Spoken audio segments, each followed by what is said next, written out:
Look left, look right. Yes, you're in a place. Ever wondered what goes into making great places?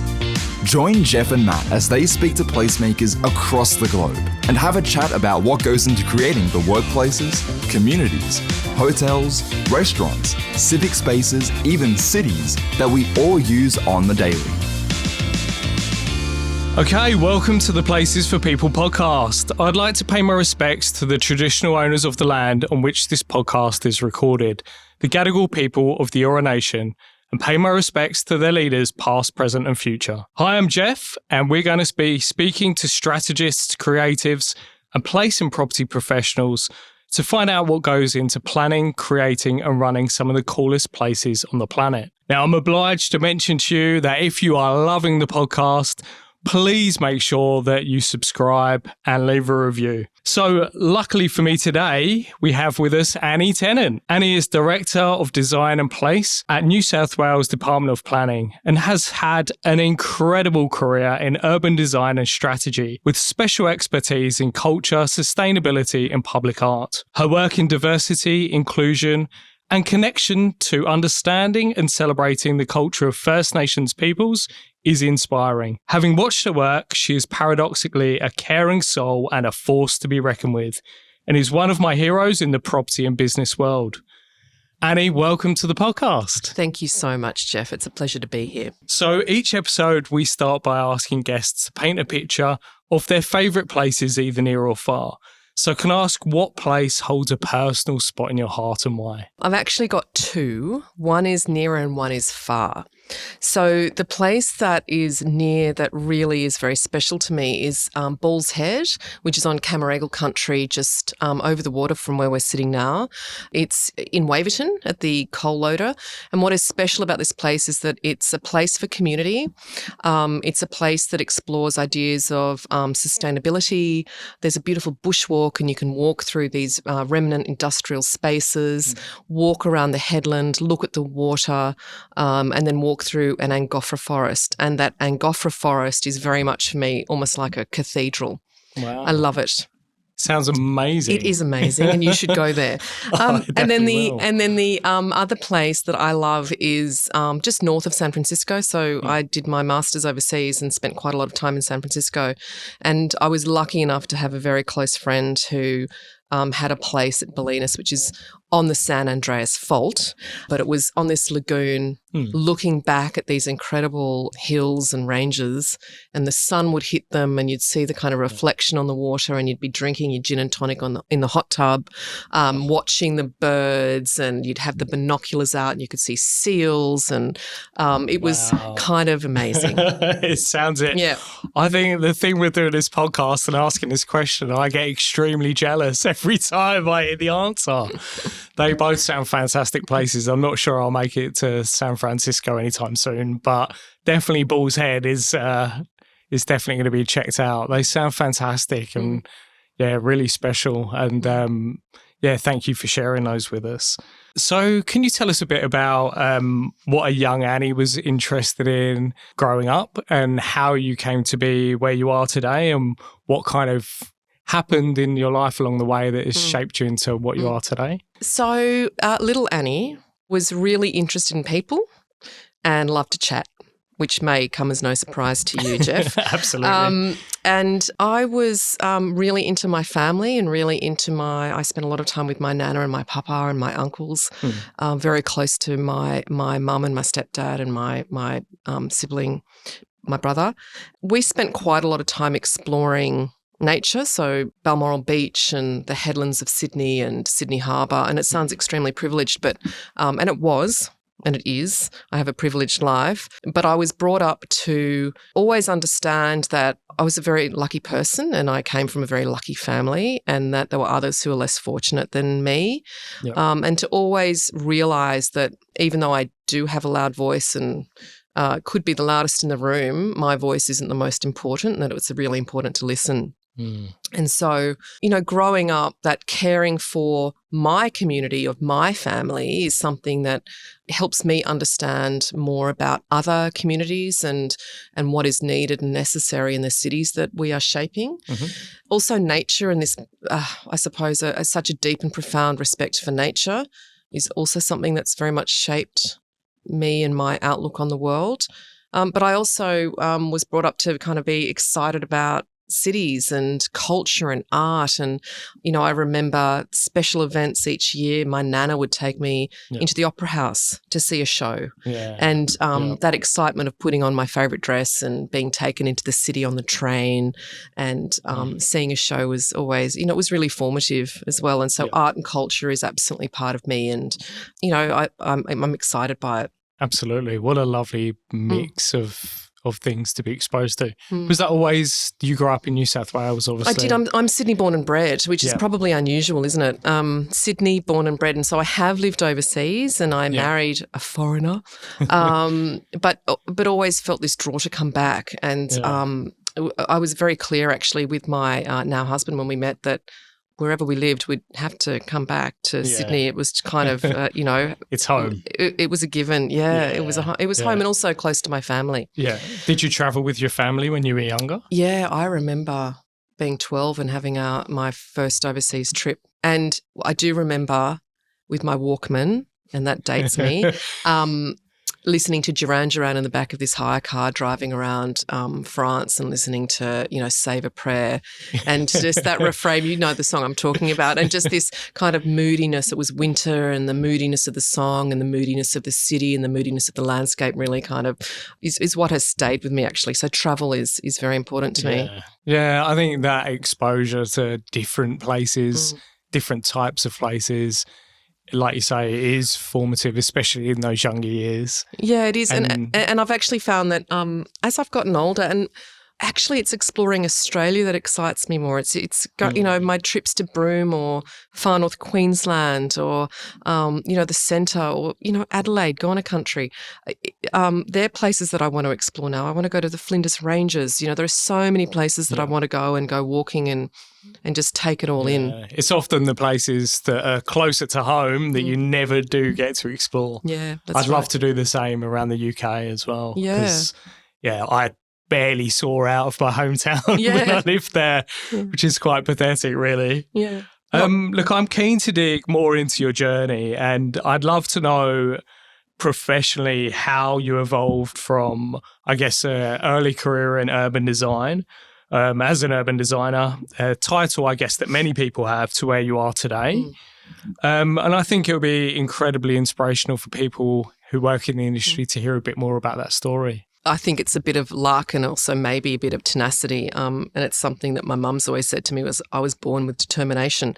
Yeah. So, look, I did architecture, and I was very fortunate to know early that I wanted to be an architect. Because I was, at the age of 8, knew that I was, I was good at maths and I liked art. And so I was, someone said, that means you should be an architect. So that's a very lucky tip to get. Isn't that weird? But it's a bit funny, isn't it? And I stuck to it. And so I got a scholarship with the Government Architect's Office and studied at the University of New South Wales and was very, very fortunate that each holiday I was able to work with a different team that worked on different types of public projects. So whether it was police stations or schools or TAFE colleges, it really exposed me to the importance of good quality design for everyone. And public buildings and public spaces are so important, and they're the fabric, they're the building blocks of our cities, really. And when I graduated, I went out to the Government Architects site office on the Olympic site, and we worked with the Hargraves Associates, who are landscape architects from the States. And I was exposed to the designing of public spaces for the Olympics. Wow. And that's really when I just went, oh, public space, this is great. Yeah. And so I loved working on site, loved it. Yeah. Even loved the site sheds, loved the sandwiches that you'd buy, the salad sandwiches from the construction site shed, loved it all. Even maybe I didn't love the dust, maybe, I could live without that. But I did really love that world, and decided to go and do my master's, and went to Berkeley and did a Master's of Urban Design and Landscape. And there I was exposed to the most incredible minds and spirits in the industry, and they still, one in particular still has shaped who I am, and that's Walter Hood. And he is an African-American urban designer, artist, architect, landscape architect who works in the Bay Area, and I ended up working for him. Wow. And we worked on, small projects like North Richmond, which is in the Bay Area, working on a project to give them curb and gutter. So really simple, basic projects, important projects, all the way through to the De Young Museum with Herzog and de Meuron, which is, the ultimate glamour job. Yeah. So what I loved about that was that, there were small projects that had such a profound impact on people, all the way through to city-shaping projects. And that really excited me.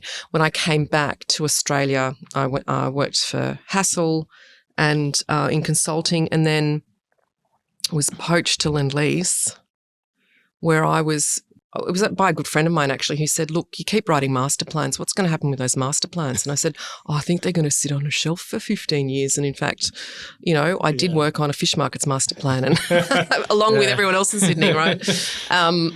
And ended up working, my first job at Lend-Lease was urban designer, working on Rouse Hill. Yeah. So got to actually work with builders and say it's really important we have a tight curb radius so that we reduce the size of intersections, so that when people are crossing the road, they don't have to cross, it's not too far. It doesn't take too long. Yeah. It's all about the pedestrian. It's all about the person, in a wheelchair or the person pushing a pram.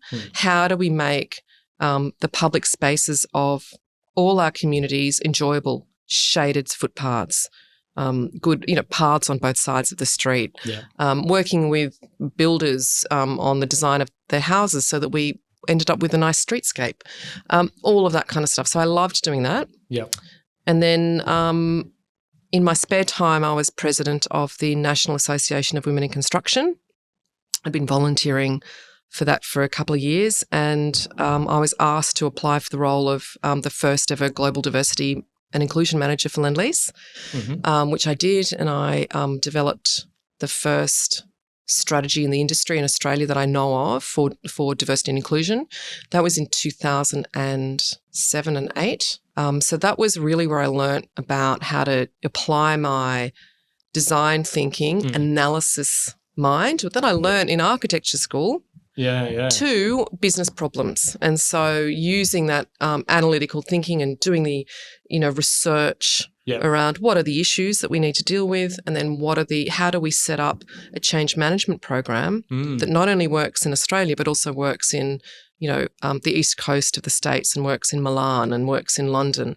And so I was able to undertake focus groups and meet with people and ask them, what are the issues that affect you in the office? Yeah. And those are techniques and skills I learned from doing architecture, which I still find kind of fascinating. You can definitely see how it translates from one thing to the other. Yeah. I mean, obviously completely different, but really you're dealing with people.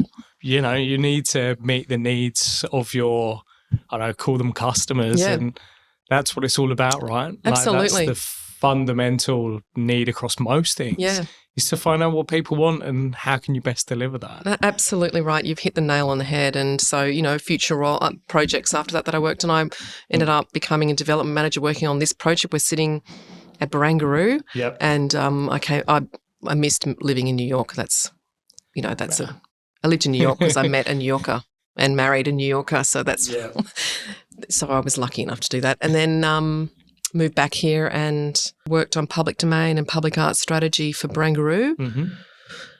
And then I suppose it's kind of then cascaded into, I suppose all-encompassing design and place outcomes. I mean, look, it's a huge career of some amazing things, and obviously being the lovely, humble person that you are, you just kind of skip through it and without recognising necessarily that there's some fantastic achievements in there. What do you think going from job to job and like say you've skipped through it, what made you special and stand out? Like why, you Oh God, obviously what a there's question, qualifications, but why you? Jeff. What do you think pushed you forward ahead of everybody else? Well, I don't know that there was anyone else for the diversity and inclusion role. So let's just say Okay. Why me? I think I get on with people. I like people. And so it makes things a bit easier if people like to work with you. I think my mind is okay. Like I think I'm, I can work out, I can sort through problems and issues and I feel like I do fix things a lot. And so people can rely on me to get things done. Yeah. I don't know how else to answer that question. I feel a little bit embarrassed by it actually. But well, no, think of it. I mean, it's really to help other people that maybe, early stages of their advice? career. Okay. Like, that's a better way of how do they get ahead? How do they get ahead? I think it's really important that people listen to what's being asked of them and think about how they can do the best job that they can do and think about how they can add to, like enhance the outcome. What difference can they make? And I think when you take the initiative, not just in energy or time, but in in thinking, I think that makes an impression on people. And people appreciate it when you take a task to that next level. Yep. And if you've thought it through carefully, I think I have benefited from a creative streak. I'm able to make connections in ways that can benefit a project. Yep.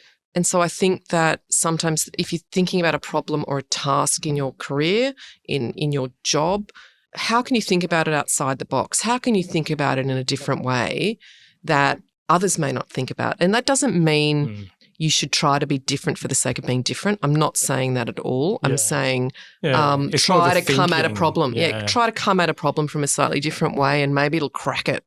Yeah. Stepping back and taking a bit of time. Yeah. Whereas most people jump to solution and how do I solve exactly what you've told me to do? Yeah. Whereas or sometimes they do half the job. Yeah. Can you tell us a bit more about what your actual role as Director of Design and Place entails now? It's a newish role and my role is essentially to guide the design and place outcomes for some key Sydney Harbour foreshore lands. So that's the Rocks, Darling Harbour, don't forget Barangaroo now, and also White Bay actually. And so I think earlier I was telling you about this, sometimes you have to get in the weeds, but also you got to think strategically. My role is absolutely that. So sometimes it's, oh my goodness, we need to update the umbrellas on George Street. Yep. So helping the team come up with what's the right strategy for replacing umbrellas and what colour's right and which brand and what's the right quality and all of that, which is pretty minutiae. Yep. It's not necessarily my sweet spot, let's be honest. All the way through to broader kind of what's our vision for this place? What do we want to see here? Why do people want to come here? And what can we do to create a place that is comfortable, that is exciting at the right times, but also offers respite at other times? So I'm kind of applying both parts of my mind most of the time. Yeah, I guess it's kind of nice in that, if you're too strategic all the time, sometimes the actual outcome is so far away. Whereas, yes, changing umbrellas over might be a little less. It's a funny example, isn't it? A little less, fun and what have you. But at least there's an outcome that's tangible and you can see it at the end of the day. So that's right. I think sometimes the balance of those things is nice too. Yeah. What's it like, obviously, having known some of the projects that you've worked on in the past, it feels like quite a change in scale to go from even a project as big as Barangaroo to something that is, quite significant in size and difference. Is there a big difference between working on things at those two different scales? I think probably from the outside, that's what it looks like. But I actually think I'm guided by a lot of the same principles and values. And so, I'll give you an example. So, for example, at Barangaroo, I worked very closely thinking about how do we connect this place to country. Yep. after it was essentially designed. So, what can we be giving voice to First Nations people in this place in a tangible, physical way? It wasn't my role to work on, I suppose, employment or anything like that. But my role was around public domain and public art. So what could I do in that space? And so thinking about that as an example, how do we do that at the bigger scale in a similar way though, but it's just broader and there are more opportunities, I suppose. The budgets are probably a lot less in the space I'm working and the things that I can do, but it's similar principles. And also because I've worked on the ground on a project delivery, when I'm sitting across the table from a consultant or sitting across the table from a developer, I know the pressures they're under, and so I can empathise with what they need to deliver, or I can empathise with the package of documentation they're trying to finish off, but give some practical tips on what I know has worked. Yep. But my eye is always on how do we create the best places for the people of New South Wales? And I know that sounds like a slogan, but it is honestly what drives it's ridiculous, isn't it? But it is what drives me. It's like, how do we make this really fantastic? And how do we create opportunities for people who don't necessarily have the same opportunities that everyone gets? Yeah, sure. It's an interesting one, isn't it? I just, I sit there and it kind of, sometimes the scale of things baffles me and I'm like, oh my God, I've got this place, that place. And obviously, as you've described, is like the needs of different people do vary. And I know we're talking about, I guess, a relatively small geographical area in Sydney. But, as we know, like Sydney in very minute pockets is very different. It is. And the needs of the people in different communities does vary across those different areas. Yeah, and that's when you tap into people who know all the things you don't know. Yep. So, in city making projects, we all know that it takes thousands of minds, right? And so when it comes to the different needs of different communities, you do your research and you do your engagement and you listen and you run that kind of analysis project, or you assess what's needed in order to deliver the right outcome. You can't always do that because things move quite at pace and at speed, but you do what you can do, I suppose. Do you think all the elements of great placemaking are kind of universal and translate across different types of projects and different scale of projects? Yeah, I think that if I think about the most important things in the places that I have a role in, it's about regeneration. So how do we regenerate these places for the future? Yep. How do we create socially and environmentally resilient places? So that could mean, looking at the kinds of plants you specify.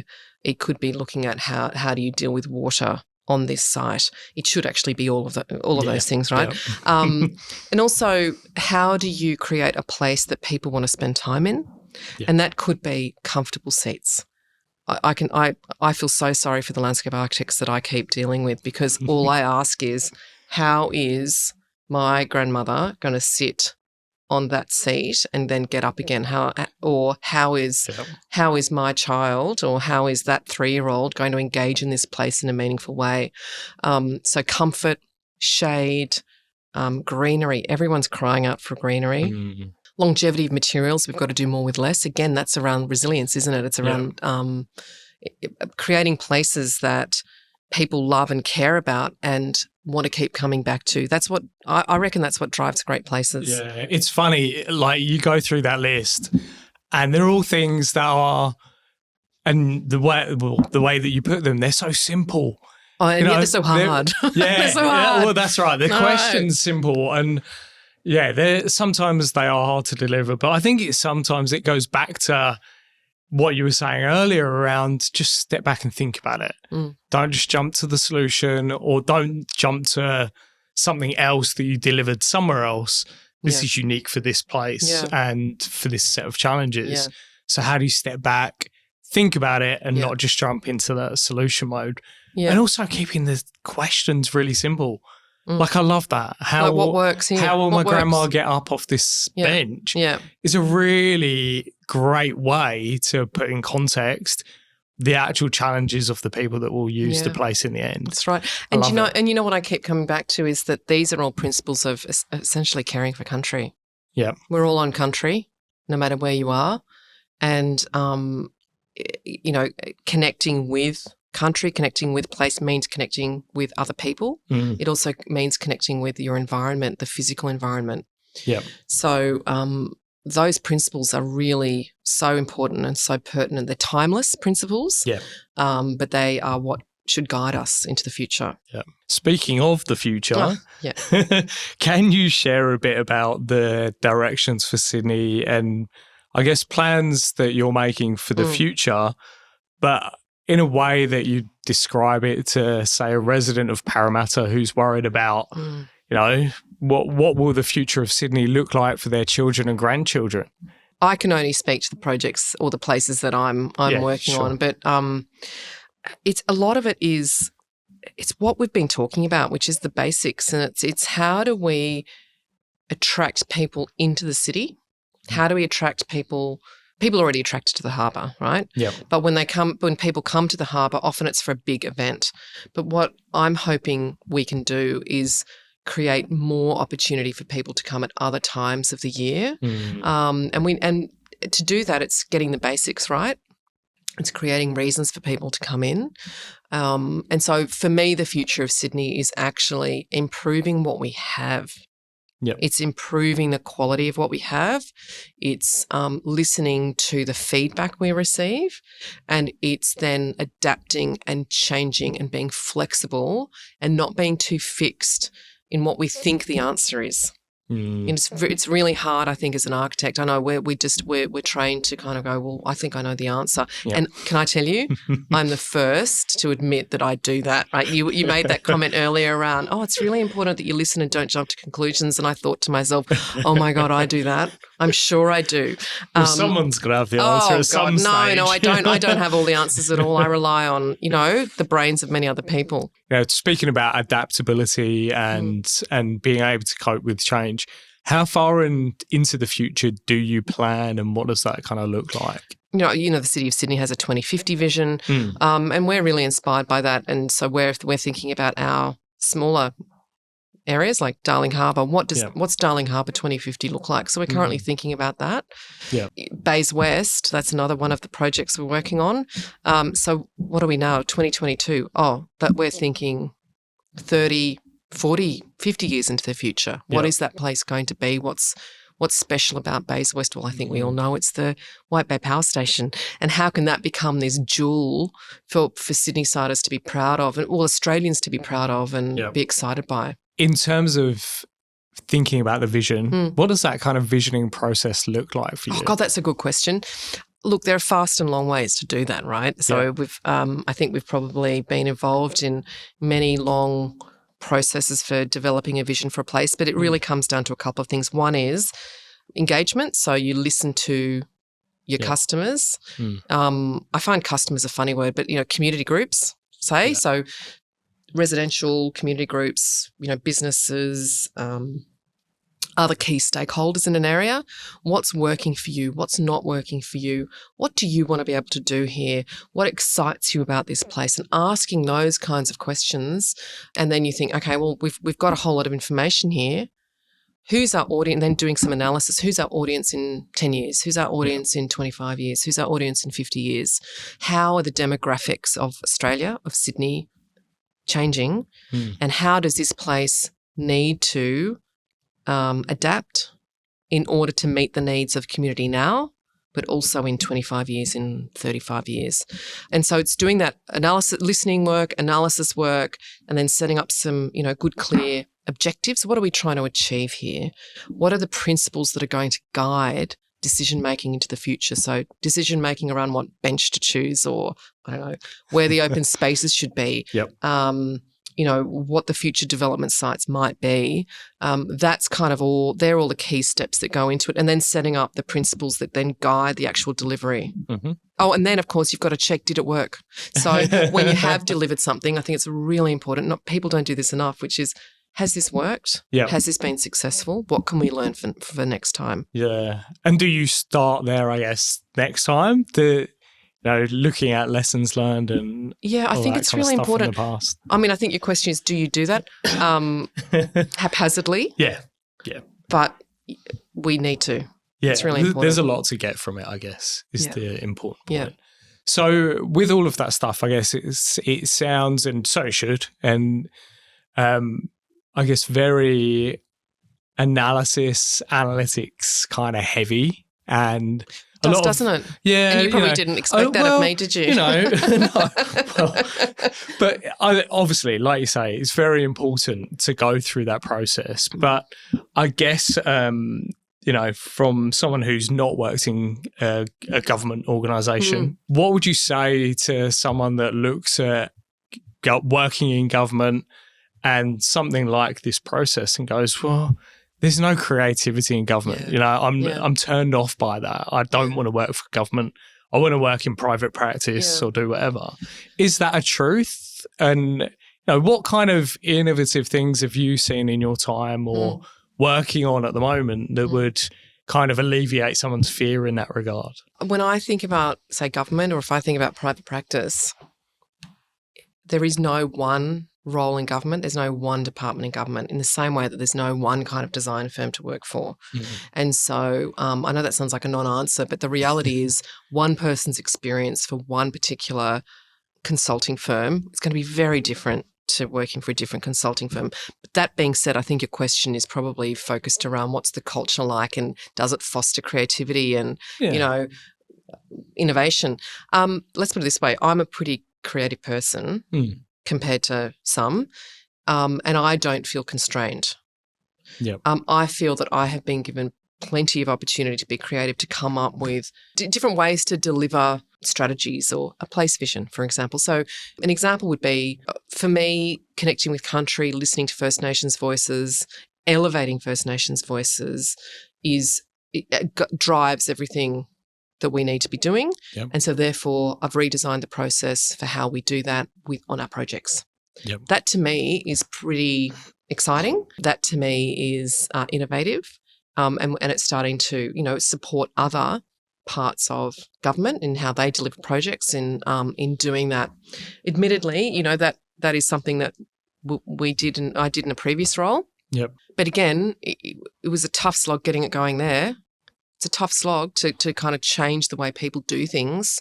But I think it's quite creative, actually, thinking about processes and how you deliver the best outcome for a place. I guess with something like that, the longevity that it's going to have, and therefore the effect it's going to have, not only on, a few people on a place at one moment in time. Yeah.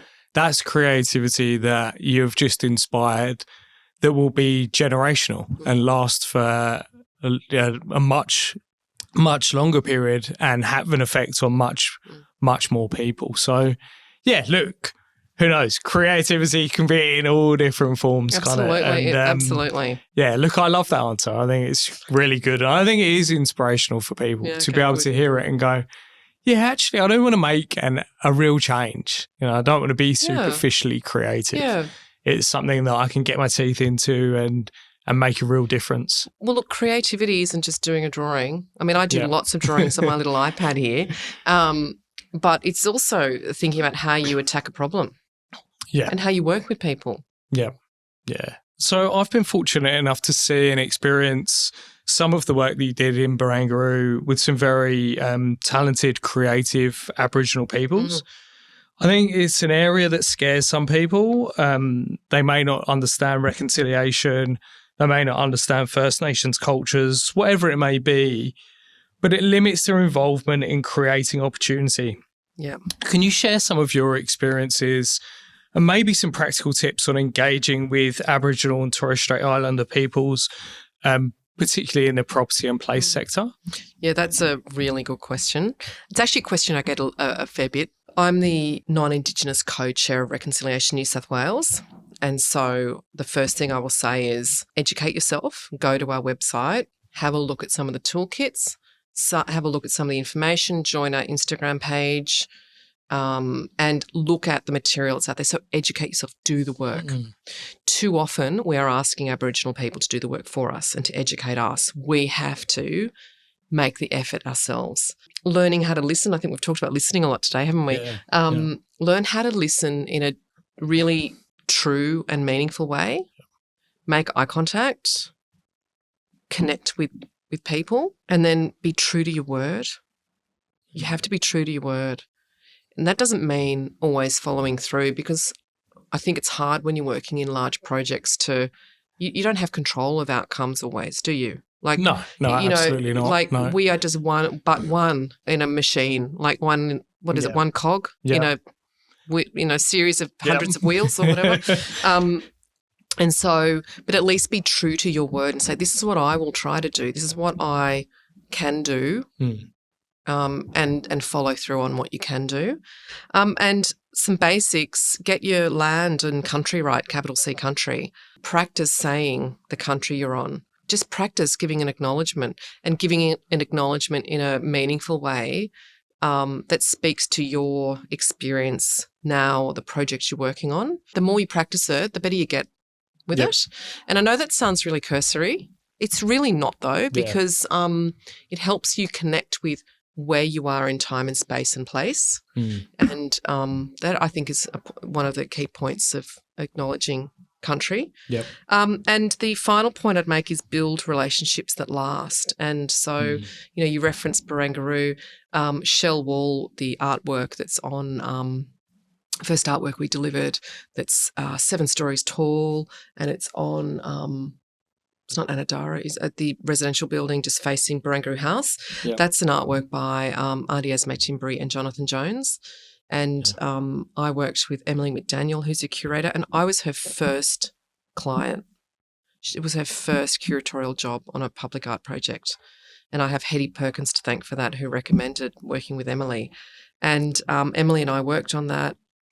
And, these principles I've just talked through, following through and really connecting with someone.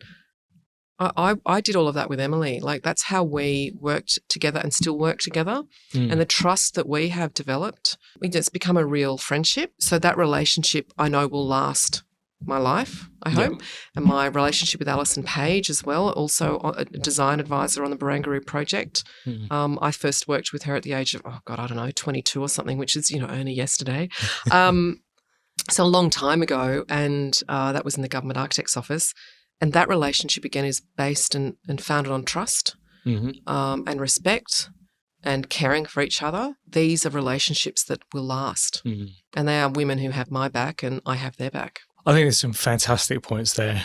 And again, some of it is so obvious and it feels so obvious, right? And you just go, oh yeah, that's how you treat people, and that's how you should treat people, every person, right?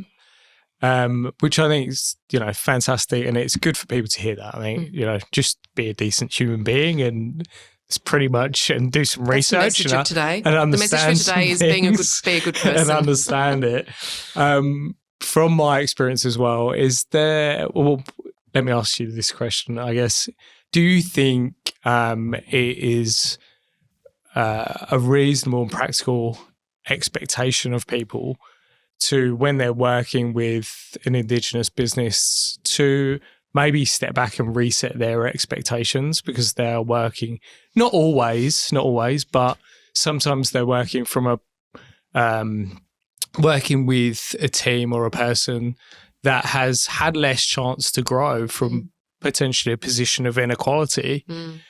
And generational trauma. That's right. And you can't have the same expectations of them as you may do, the guy down the road that you've just Googled and has had privilege, and his business is at a place where someone else's might not be. And it's a genuine question. Look, it's I think that you could make that point about anyone. There are people who come from all walks of life who have not had the same experiences or opportunities as you and I. And we should always I think you should give people the benefit of the doubt. We don't know what's happening in other people's lives. You don't know what's happened to them. And so regardless of the person, give them the benefit of the doubt. I do think that capacity building and capability building is an important principle for us to have when working with Aboriginal communities and consultants and service providers. But I will just make this one point, and that is that every Aboriginal person that I have worked with on any of these projects I'm talking about has been so deeply inspirational to me and so amazing at every turn that the question is kind of irrelevant. It's a complicated question with a complicated answer. There is no answer to it. Yeah. Except to say that that's been my experience. Yeah, absolutely. And I think probably the important thing is to speak, talk, understand each other, understand where, people's expectations are, what's important to one another, both sides. What drives you? Absolutely. What do you need to get out of this project? Yeah, because that's another really important question is, why is it that you are doing this project? Yep. And what do you want to get out of it? Not everyone wants to make a profit. They actually just want to get the job done, for example, or they want to build relationships or whatever it is. So just understanding where the other person is coming from is really important. Yeah. Look, I think that's a really important and good message because I think my experience has been similar to yours, and, everything or often amazing things happen on projects that you work on when you do think about country, when you do involve First Nations businesses, and it's a fantastic experience that I hope more opportunities will continue to open up for people in future. Can we talk more generally about the importance and benefits of diverse representation in cities and places, and how you better think we can achieve that objective for the places that we work on in our sector? Yeah. If you think about our population, what is it, 51% female? You're asking the wrong person. Yeah. 49%. I'm not in the analytics anymore. No, I know. But I mean, but just in the world, right? There are more women than men, right? Yep. But you look at the political structures and it's more men are represented. Women mainly have the caring role. The burden is often on women. Yep. That is, I do think that's changing. But I also can see that many women I know are choosing not to pursue senior levels of executive management because they don't like the culture. We're not going to see change in our businesses until the actual culture changes. Yep. And I don't know how that happens. I've got to be honest with you, because I think it's almost like there has to be fundamental change. It's not just tweaking at the edges. When you think about when you said representation in our cities, do you mean how spaces are made and formed? Yeah, I guess so. And who they're for. And, yeah. So again, that comes back to the question of who's using that now, who's going to use it in 10 years' time, 25 years' time, who do we want to have use it? Yeah. And, one of the things I don't know if you saw the announcement that we're going to have 30% affordable housing at White Bay. That was in the paper last week. I think that's an incredibly ambitious and fantastic target.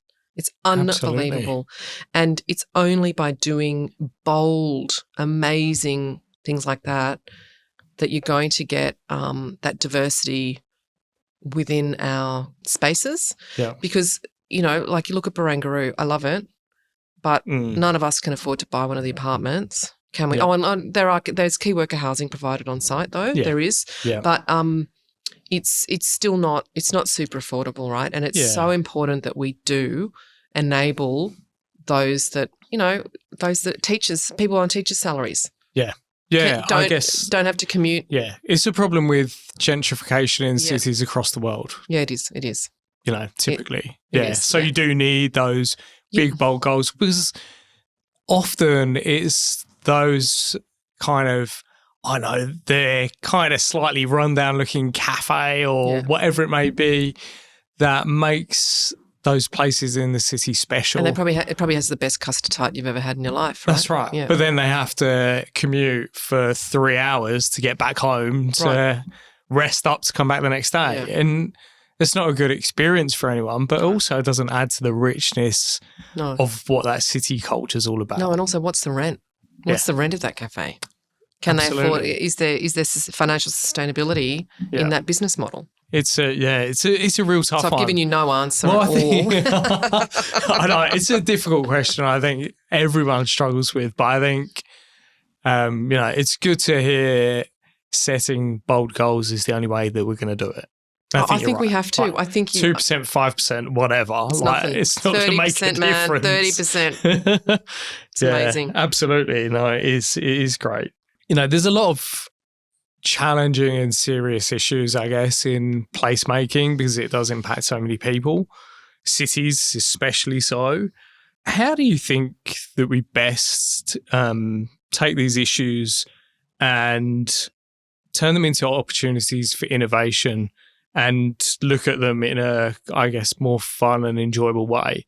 I'm not saying this has to be how you've done it in the past or how you're doing it now, but what do we do with stuff like that? Because obviously some of those things are quite challenging, difficult, serious kind of conversations. Yeah. Is that what you mean? And what can we do about that to address it in a way that isn't typically how we look at those things and how we have done in the past? Yeah, look, I've got to be honest with you. The way I deal with difficult questions is this is going to be such a cop out. Is I get in the people who know more than me. Mm. I don't have the answer to things like that. Yeah. I've got experience in carbon neutrality and how you achieve that on a project, which is one of the big issues of our time, like climate change. But again, I use the sheer force of my personality to help get things done, but I'm not the expert. I get the experts in to help work out what needs to be done and how we solve it. So with homelessness or with housing affordability, it's getting the people that who know the levers to push and pull, who have studied and understand what works and what doesn't work. And then I suppose my role and Anita, that's the CEO of Placemaking, our role is to help create the environment where we can create the change, can create the opportunity where change can be made. Yeah. And so we use our influence and our power to do that. Do you think experts are always, I know, yes, they offer right. a lot of value. Yeah. But being the only voice in the room, I guess, is probably quite dangerous too, right? You can't, you're right. You can't have one, can you? So, I'm not saying get Dave the bricklayer lives down the road, but it's how do we introduce those different voices and opinions that can look at things or just throw challenges to the experts that look at things a different way? Yeah, so I think isn't that coming back to diversity of voice, diversity of experience? So, if you're setting up, so for example, in the delivery of public art and culture or what have you, I set up a panel, and on my panel I have a diverse range of voices. They don't always agree, but their role is to review the issue and to give advice. Yeah. And so when you have those diverse voices around the table, I think a lot of the evidence shows you that you end up with a better outcome. Yeah. And so that is what you'd have to do. So when I say experts, I'd get a range of experts, not just one. Not just one. No. Yeah. No. Absolutely. Look, we tend to wrap things up with some final quick fire questions. Oh, God. You don't have to answer them quickly. I'm just going to ask them one after the other. So the first one is, what's your opinion on the number one consideration for successful placemaking in the future? Climate change. How do we create, well, in Australia in particular, cool, resilient places? Because that's going to be our number one challenge in Sydney. Do you think that that's a new challenge? Because I feel like Australia's kind of struggled with that issue for a while. It's not a new challenge. It's been around for 40 years, 30 years. No. So how are we going to answer that question differently now than we have done in the past? There hasn't been the political will. But I think we've seen a lot of leadership from private enterprise in that space. You see leadership from individuals and entities, and there's now, I think there's a groundswell. I think it's now an expectation Yeah. What I'm not seeing necessarily is a translation into public space outcome. Yeah. So we may see it in a recycled water treatment plant that we're sitting over the top of right now, or in, 21 waste streams. Yeah. But I'm not necessarily seeing it in, we need to make sure that we have endemic planting that fosters fauna, that provides shade, that increases, the ecological biophilic outcomes of a place, for example. Yeah. Yes, we've got the RL at 3.5 and we can adapt to sea level rise and we're going to be fine. Yeah. But we just need to be taking everything to the next level. Yeah. We cannot be shy about going for it. We have to be bold. Yeah, that's the message. That's the message. How can everyday people get more involved in creating places for people? Do you know what I reckon it is? I think it's about your street. Mm-hmm. How do we create our neighbourhood streets to be more inviting and more for everyone else? So, for example, I painted over lockdown. My family, my kids and my husband and I, we painted a street library and put it up on the wall outside our house. Yep. And let me tell you, it has created more conversation and more engagement in our street. Well, besides the annual Christmas party in the street, there's so much chat. And it's just brought everyone together. It's just been amazing. Also, just part of the reason I want to move house is because I want to have a verge that I can put fruit and veggies in. I want to like take over a verge. I know you're probably not allowed to, right? But I just want to see more of that kamikaze action. You see it everywhere, right? But you don't see it consistently. And I think that is a great way to create places for people. Like, what's better than people sitting on their front veranda, having a chat, having a cup of tea with their neighbour? There is nothing better than that. Absolutely. Well, look, I reckon that I can give you that answer for both of the last questions, the coolest thing and things that people can do, because I think it's actually very relevant to both of those. Look, I've taken away so much from our conversation, so many things, so many great things, some practical lessons for people to take away out there as well. And it's been absolutely fascinating to hear a bit more about your life story, a bit more about the fantastic projects that you're working on at the moment. And like I say, some really practical tips. So thank you so much for joining me. It's been an absolute blast. My pleasure. Anytime. Thank you. The Places for People podcast is made for you by Creo and NPM. We believe if your people matter, your place does too. Check out how we can help with your place design and building needs at placesforpeople.com.au. Whether it's a brand new workplace for your team, a bar, restaurant, a retail renovation, or a million things in between, we've got you covered.